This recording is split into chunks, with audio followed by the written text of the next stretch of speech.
হেসে হেসে মোনাজাত করতেছে বন্ধু আমার, আর ওইদিকে আজান দেওয়ার আগেই সবাই শুরু করে দিছে ইফতার। আসসালামু আলাইকুম guys, welcome back my first blog. আশা করি সবাই ভালো আছেন গাইস। এখন রমজান মাস চলতেছে আর বন্ধু বান্ধবরা মিলে ইফতার পার্টি দিব না, এটা কি কখনো হয়? তো আমরা সবাই প্ল্যান করলাম দূরে কোথাও গিয়ে ইফতার করব, আর ওইটা যদি হয় চট্টগ্রাম গুলিয়াখালী, তাহলে তার কোনো কথাই নেই। তো এদিকে আমাদের সব পোলাপান এক এক করে আসতেছে, তো আমরা দোকানে এসে কিছু ফল ফ্রুট নিয়ে নিলাম। তার মধ্যে আমাদের আরো কিছু দরকারি জিনিস নেওয়ার ছিল, তো আমরা ওইগুলো নিয়ে নিলাম। তার মধ্যে আপনাদেরকে একটা জিনিস দেখাই, আমাদের সব পোলাপানদের পায়ে স্টেপ জুতা, কিন্তু আমাদের মধ্যে দুইজন বড় লোক আছে যাদের পায়ে কিনা লোফার। তো কি বলবো ভাই, আমাদের এতগুলো পোলাপানদের মধ্যে তারা দুজন নাকি খানদানি বড় লোক।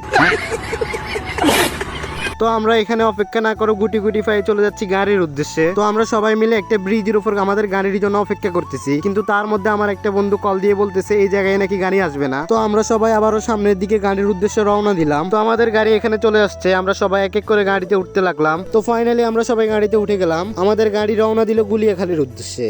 আর গাইজ দেখেন হাইওয়ে রোডের ভিউটা জাস্ট অসাধারণ। তো এখানে আমি বেশি কথা বলবো না, আপনারা আপাতত কিছুক্ষণ ভিউটা উপভোগ করেন।